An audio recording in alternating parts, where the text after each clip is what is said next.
Hi guys, welcome to this session. In this session, we'll see how we can make use of the text to image generation, which we get in the Adobe Firefly tool.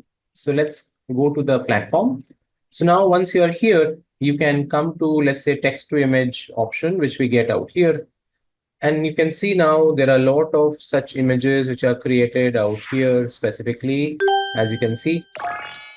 So now you can provide the prompt out here and then you can generate your images. Let's say we are working on one particular one. Let's say this one.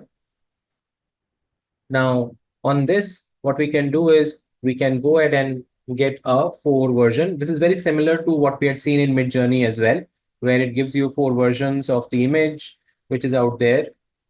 And now on the left panel, you have different customizations, which you can do of the particular one. So now if you see, it has multiple things happening. You can go ahead and download straight away from here. Okay. You can also go ahead and save it as a favorite. You want to upload a particular image out here, we can do that. You can copy the image from here and save it in your system as well. That's possible. Plus, if you really like any of these images, you can save it. You can make it a favorite. Okay, and thumbs up, which you can give, which feeds into the Adobe Firefly tool as a feedback from our side. So that also you can do out here. So multiple customizations which we can do with each of these images. Now on the left panel, you can see what we are using is the model, which is image Firefly image 3. Okay, and now the aspect ratio, you want to change the aspect ratio. Let's say a portrait mode you can add that. So when you select the portrait mode again, it is going to generate it in the portrait mode 3x4, which we can see out here. Apart from that, if you want to add any content, okay, any photo which you want to upload, you can do that as well.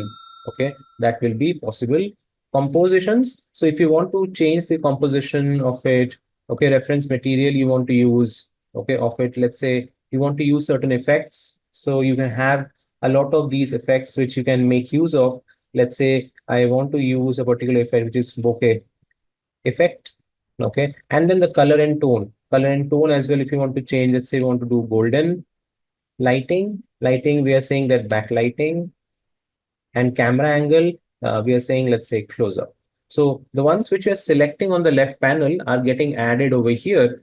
And now you can generate based on that. So now it's going to generate the images based on whatever settings we have selected on the left panel and give us that image out here. So this way you can do a lot of customization with the tool. So now you can see it comes with a backlighting, which it comes over here with. Okay, so the closer photos are also coming up in this manner. So like this, you are able to do a lot of customization related to your image, which you want to generate. So this is what you can do. You can go ahead and have a look at all these features, look at the images. You can give certain images as well. They have a paid version also, which you can take up if you want to. The free version is good to start off with, to learn how the platform works. And then possibly you can download these as well for your image related work business, which you're going to do it for in the future.